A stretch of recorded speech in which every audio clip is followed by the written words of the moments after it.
cha Nehemia.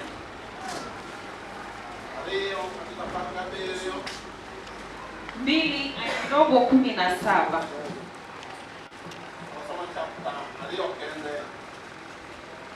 Soma chapter 2 pekee yake. Sasa watakwambia Nehemia 4 asiale wange. Tena Nehemia 4:1 kamili. Kitabu cha Nehemia 2 mlango wa 2 inasema, basi mfalme akaniambia, mbona umesikitika uso wako, nawe huna ugonjwa? Nini hii isipokuwa 2:17 inasema, kisha nikawaambia, mnaona hali hii dhaifu tulionayo, jinsi Yerusalemu ulivyo hali ya ukiwa, na malango yake yalivyoteketezwa kwa moto. Haya, na tujenge tena ukuta wa Yerusalemu ili tusiwe shutumu tena. Amen. Wach. To bange na wacho nikinya. Uneno masira mawantie. Ka Jerusalem odongunda.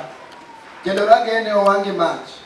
Koro biuru waloso inga ma Jerusalem mondo wich kuot ma wan go oru. Nehemia 4 kamili. Lakini ikawa Sanbalati aliposikia ya kwamba tulikuwa tukiujenga ukuta, akaghadhabika, akaingia na uchungu sana, akawadhihaki Wayahudi. Nehemia amani sodiwange. Kane Sanbalati owinjoni wager ohinga ma Jerusalem, mirima nomake ahinya kendo nojaro jo-Yahudi kopenjo wete kod jolweny mane ni Samaria niya, jo-Yahudi mayom gi dwaro timo ang'o ka? Gipandi gilos kanyo kendo bende ginyalo timo misango kendo tieko tich godiochieng' achiel, koso giparo ni ginyalo golo kite mabeyo kuom pidhe mag ohinga mowang'o mi gichak gigedogo.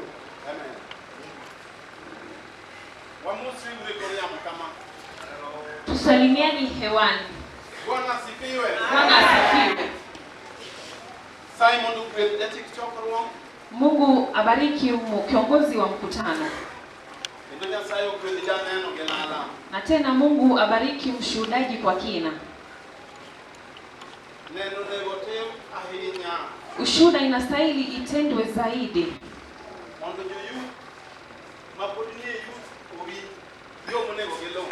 ili wanarika wapate watu wanaweza kuiga.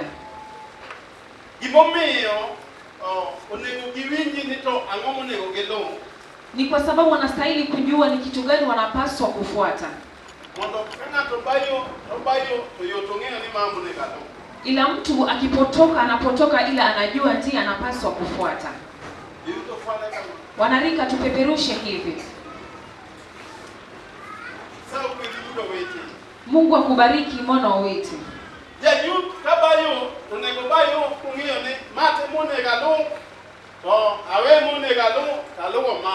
Mwanarika akipotoka anapotea tu, ila anajua njia anapaswa kufuata. Manake neno inafunzwa hapa kwa udhaifu.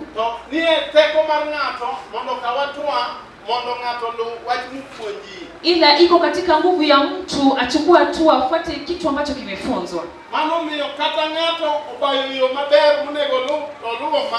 Ndio maana mtu akiacha njia anapaswa kufuata, akafuata njia yake. Hakuna mtu ambaye atakuadhibu.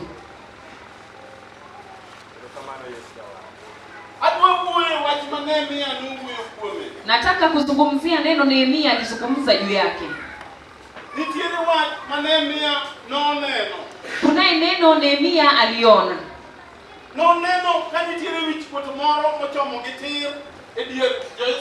Aliona kama kuna aibu ambayo imewaelekeza dhahiri katikati ya wana Israeli. Na jinsi watu wanaofia aibu.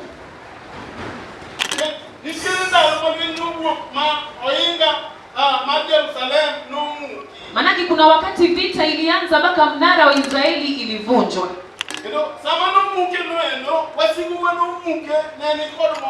Na tena wakati ilibomolewa, maadui ambao walibomoa walikuwa na furaha sana.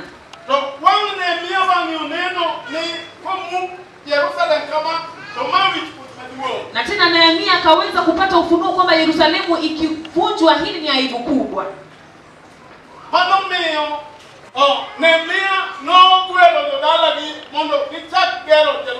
Ndio maana Nehemia akaita watu wao ili waweze kulijenga Yerusalemu. Nehemia aliweza kupata ufunuo kwamba hili ni aibu na wanapaswa kulitoa.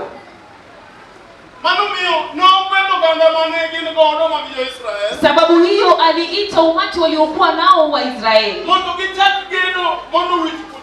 ili waanze ujenzi ili aibu itoke. Wakati adui aliwaona kama wameanza na ujenzi, nyakati yote ilikuwa imebomoka, adui walikuwa tu wamenyamaza. Ila walipoanza ujenzi, Sanbalati alianza kuzungumza.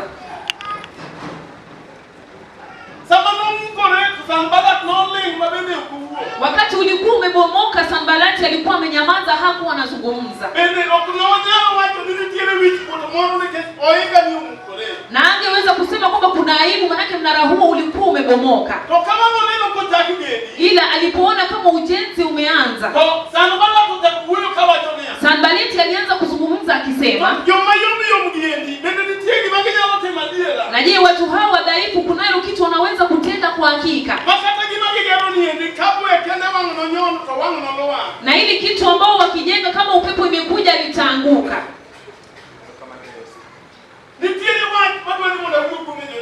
Kunalo neno ninataka nizungumze juu yake, wana wa Mungu. Nataka kuzungumzia udhaifu ambaye mtu anaweza kukua nacho, na tena asara ya udhaifu. Na tena nataka kuzungumzia udhabiti katika neno la Mungu, na jinsi uzuri udhabiti katika neno la Mungu inacholeta. Tulipokuwa hapa na usiku,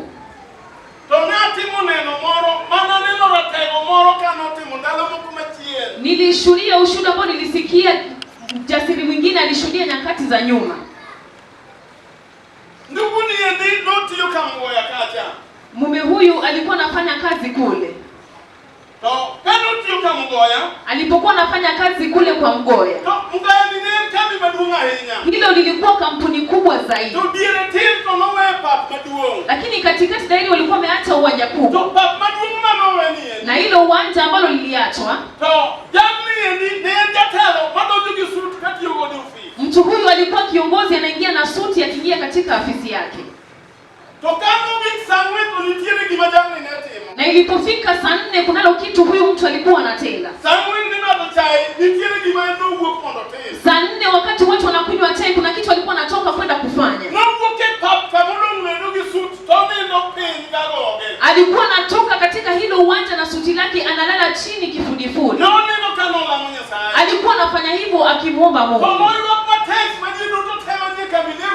Na alikuwa analia kwa sauti, kila mtu kwenye kampuni alikuwa anatoka kuja kumtazama. Wakati walikuwa wanamtazama, ilibidi Wahindi waweze kumuita, wamuulize una hela. Ni shida gani ambalo uko nalo inafanya unalia hivi? Alieleza Wahindi jambo fulani. Aliwaeleza ingawaje nina hela kiasi hiki, sina mtoto kule kwa nyumba, inanibidi ikifika saa 4 nalala chini ili niweze kumwomba Mungu. Wahindi wakampea nafasi aweze kuomba Mungu. Ilipofika kila saa 4 angelela chini aweze kumwomba Mungu. Na watu walijua kwamba saa 4 masine ilikuwa inafungwa ili mtu huyu aweze kuabudu. Lakini ile maombi ambayo mwana wa Mungu alikuwa naomba zaidi, ilifanya akafika katika mahitaji yake aliyotaka mbele ya Mungu. Hilo jambo ilifanya nigundue kama mtu ni mdhaifu, hata kitaka kitu hawezi kulipata.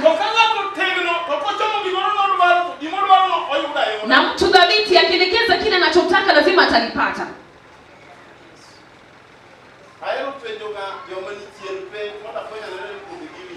Napenda kuuliza swali wale ambao wanaketi nyuma ili nisikie ni kama wanaelewa kitu ambacho ninasema. Kitu gani inadhihirisha kwamba mtu ni dhabiti katika neno la Mungu? Binti wa Kanyaga. Ni kitu gani inaonyesha mtu ni mnyonge katika neno la Mungu?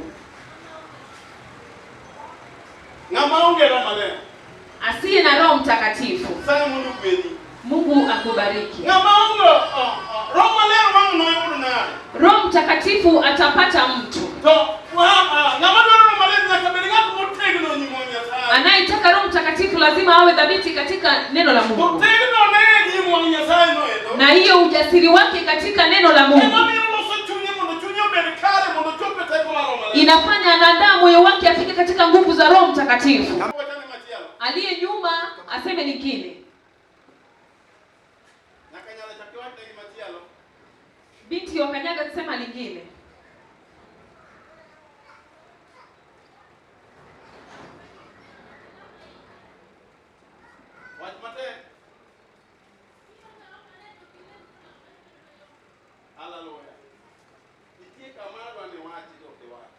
Kuna mali nilitaka useme ila hujasema. Mtu mdhaifu katika neno la Mungu. Ukitaka kumgundua, anaingia wakati wa ushuhuda kila siku.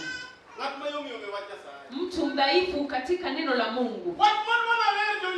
Neno nataka nieleze wana wa Mungu. Ni kitu inaitwa udhabiti na ulekevu katika neno la Mungu.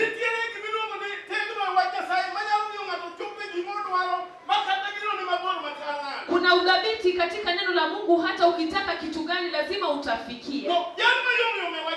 Na yule mnyonge katika neno la Mungu inajulikana vyema hakuna kitu atapata. Manake vitu vya Mungu havichukuliwi na watu wadhaifu.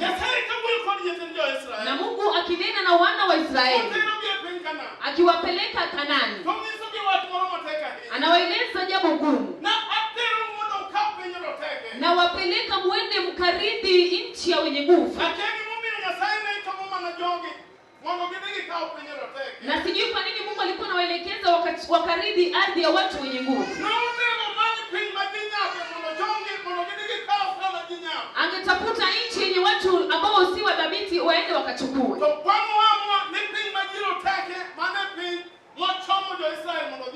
Akaamua lile nchi yenye watu ni dhabiti, amewaelekeza Wanaisraeli waende wakaurithi.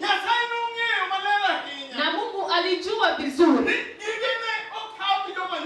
vitu vyake havichukuliwi na watu wanyonge. Lazima ukue mwenye nguvu ili uchukue vitu vya Mungu. Ndio maana Mungu aliwaelekeza mali kuna watu wenye nguvu. Hata leo jinsi ambavyo tunatembea hapa ndani, ukiuliza wenye nguvu ni watu wangapi? Mwenye nguvu ukimsimamisha ashuhudia, anasema mazuri yale Mungu amemtendea. Mwenye nguvu wanaona vitu vizuri ambavyo Mungu anatenda. Na kama mtu ni mdhaifu katika neno la Mungu,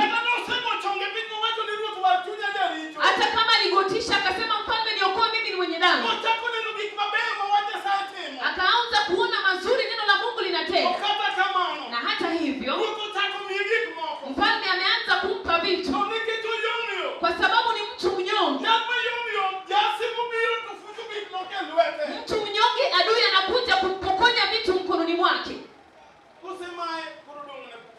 Akishapokonywa anabaki kama anazizungumzia. Na tena yeye anaona ni kwamba vita lingine limekuja.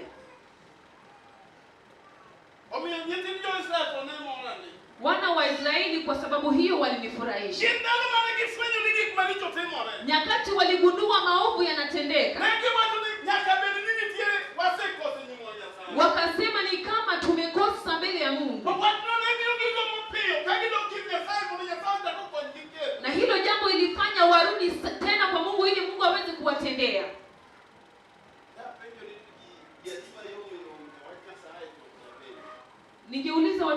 wangapi ambao ni wanyonge katika neno la Mungu ila sitauliza.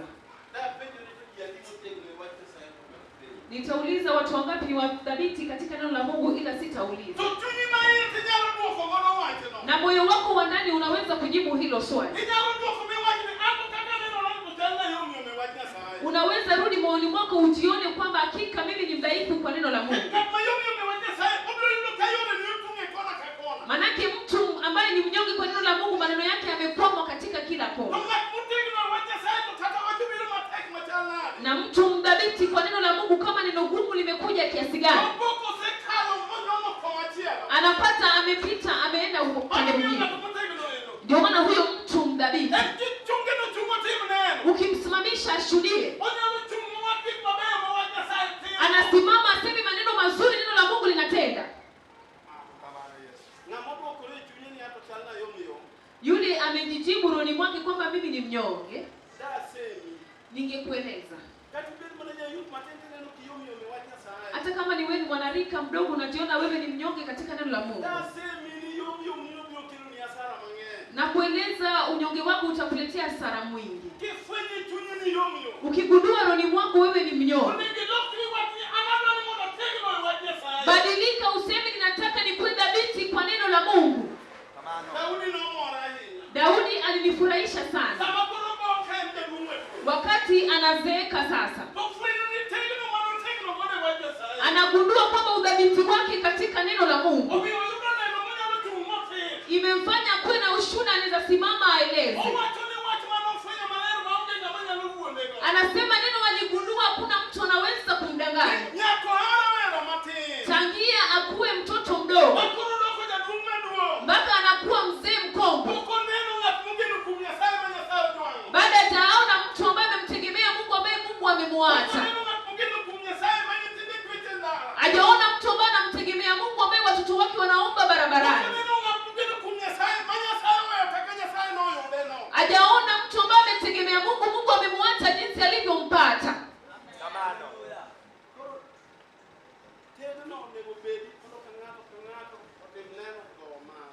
Udhabiti unastahili uwe ili kila mtu afanye ushuhuda katika kutua kwake.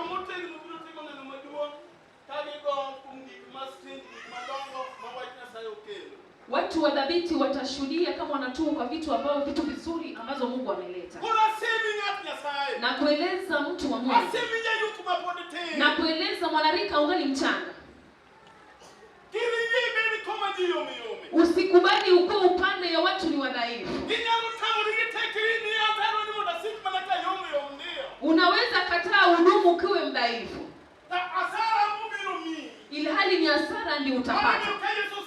Ndio maana baada ya Yesu kukuokoa neno na kukumbusha mwana wa Mungu, moyo wako unastahili ukatae, mimi sitakuwa mnyonge katika neno la Mungu. Si mtu ndiye anakataa yeye mwenyewe.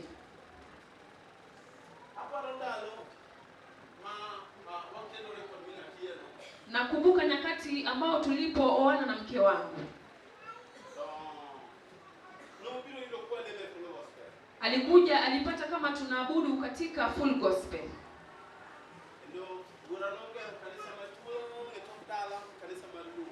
Na tena babangu alijenga kanisa kubwa kwa nyuma ya boma, kanisa la nyasi.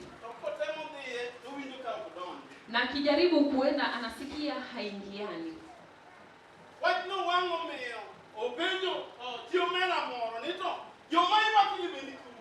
Neno hilo ikafanya akauliza mke mwenzake kwamba hao watu ambao wanaabudu wakilia wako huku kwenyu. Akamweleza kwamba wako upande mwingine kule mbali. Akaanza tu kuenda, akaenda huko. Wakati baba yangu aliposikia, kwanza mke wa kijana wake ametoka kwenda kuabudu katika dhehebu lingine, na mzee aliyekuwa mwenye mkali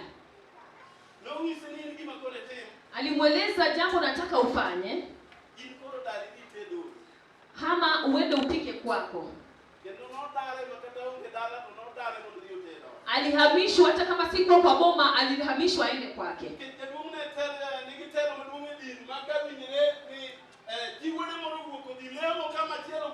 Manake mzee alikuwa na uongozi kwenye dhehebu, angesikia kuna mtu wake ametoka ameenda kuabudu kwingine. Na mzee alikuwa mkali, hangedhania kuna mtu angetoka kwa boma yake kwenda kuabudu katika dhehebu lingine. Na kwa sababu alikuwa dhabiti katika neno la Mungu, hata kama vita vingu vilikuja kiasi gani, alimjua Mungu aliyemuokoa. Ilifanya alikuwa makwake hata kama vita lilikuwa kiasi gani. Ila leo hii nikitazama, nasema udhabiti katika neno la Mungu ni kitu kizuri kiasi gani. Full gospel, hakuna mtu mwingine aliokolewa kwa boma yetu. Sheria ilitutoa twende tukaabudu. Na kama wokovu ulikuja, hapo eneo letu ni kama imeokoa kila mtu, imemaliza. Ninarejea moyoni mwangu ninasema, hakika mtu hapaswi kuwa mnyonge katika neno la Mungu. Manake kesho utarejea kwenu. Utapata dhehebu kwenu hata kama ni Katoliki. Utaelekezwa ni hapo lazima utaabudu. Kama wewe ni mnyonge utaenda huko. Na hata kama ulishaokolewa utarudi nyuma. Wakati umerudi nyuma, hilo linafurahisha maadui. Kizuri kile ulishabeba mkononi mwako, kwa utaratibu adui atakupokonya bila kutumia jasho.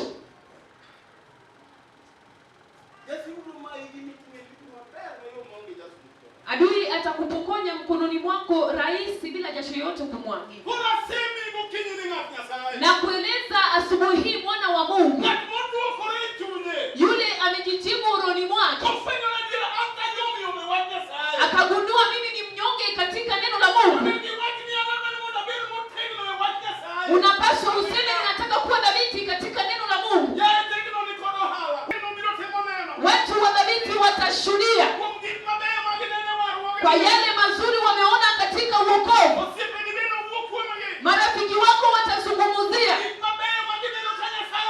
yale mazuri wanaona kama Mungu amempatia. Imeandikwa hivi kwenye agano. Marafiki wako watazungumza hivi, mtu huyu amesonga hivi kwa sababu aliokoka. Wewe ni jambo gani ambalo watasema juu yako?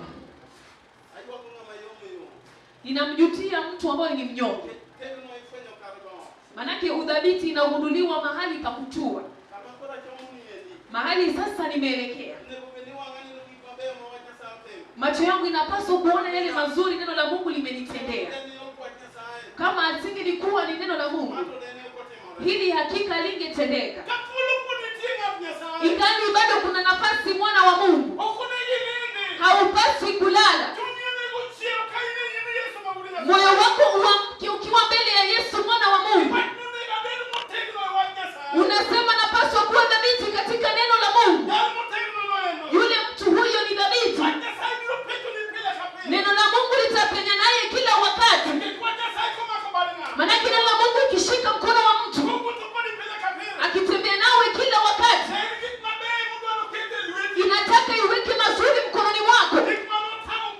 Yale yalishinda mababu zako, yale yalishinda manyanya zako, yale yalishinda watu wa ukoo. Huyu naye ni rafiki mwema kiasi gani? Huyu ni rafiki mwema kiasi gani? Anaitwa Yesu mwana wa Mungu. Mtu atamani sana Yesu amshike mkono wake, hata akiwa ndani ya nyumba yake. Anahisi uwepo wa neno la Mungu. Mkaribishe Yesu katika nyumba yako. Ukiwa kwa nyumba yake unahisi uwepo wa neno la Mungu, unapaswa kumkaribisha Yesu katika nyumba yako. Usikubali kuwa mnyonge mwana wa Mungu. Unyonge utakupeleka kwa hasara kubwa. Wakati watu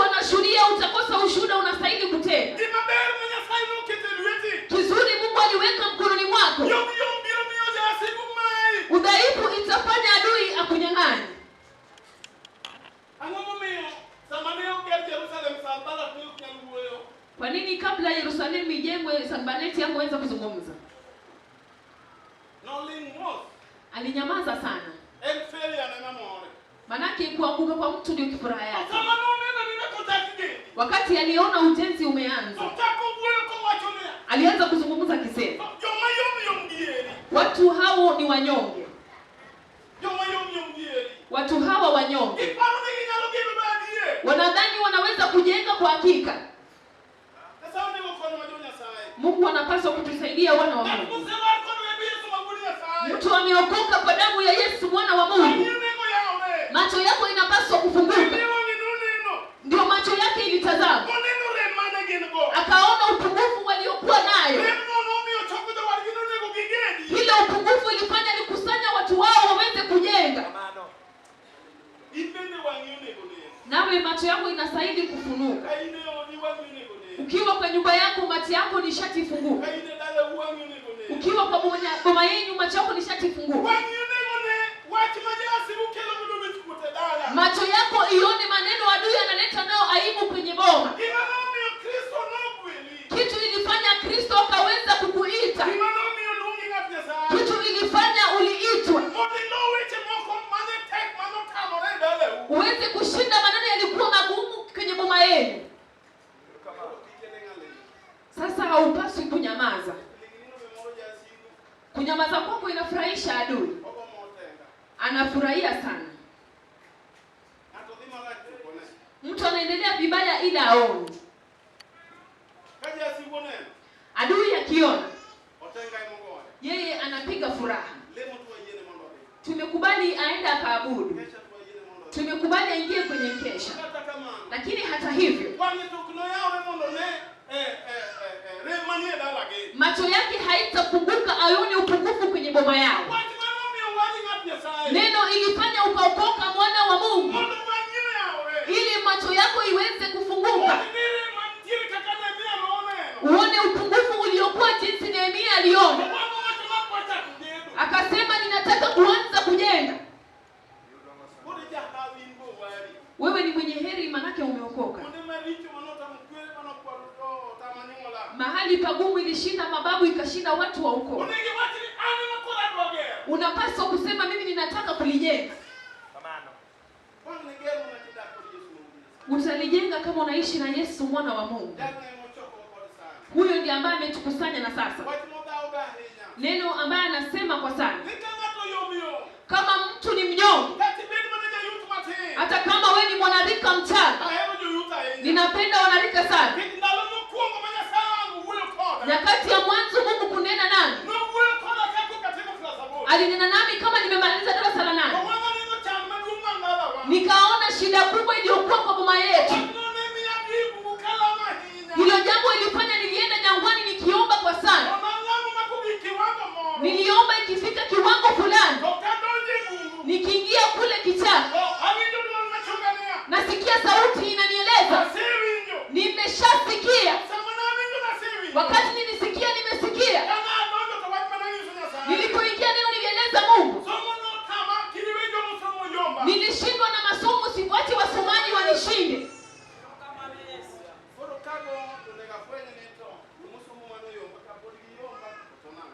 Sasa mwisho wangu nastahili kujua wale ambao walisoma, je, wamenishinda ama ni vipi? Wewe ni mwenye heri kwa wokovu ambao ulipata.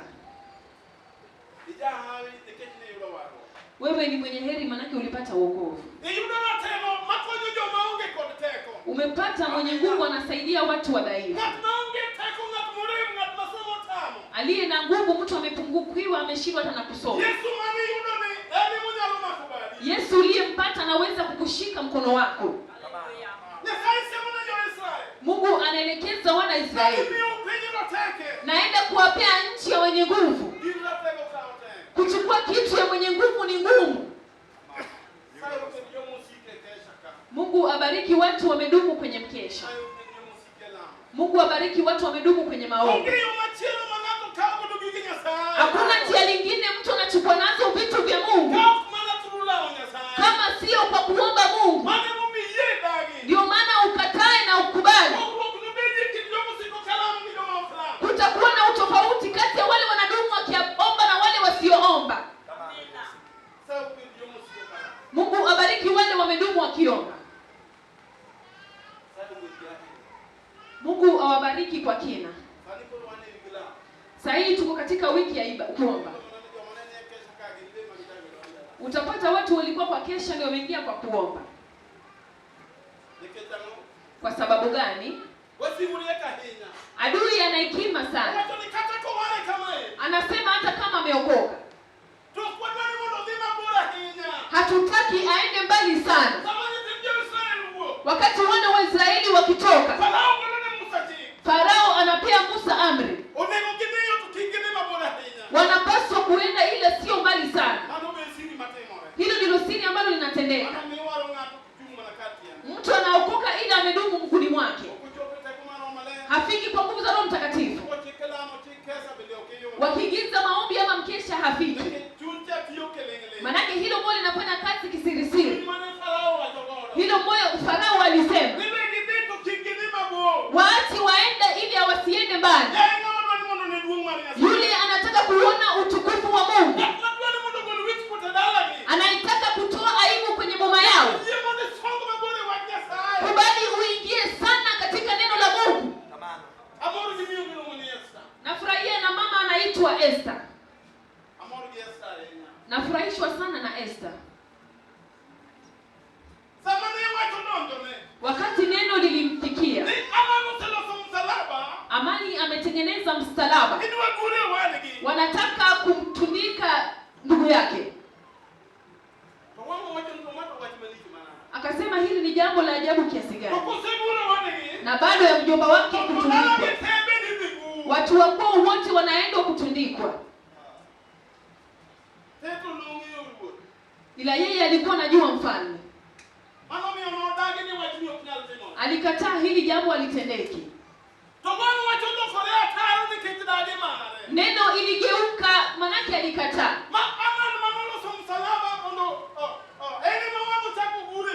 Hamani aliyetengeneza msalaba yeye ndiye alienda akatundikwa. Kwa sababu gani?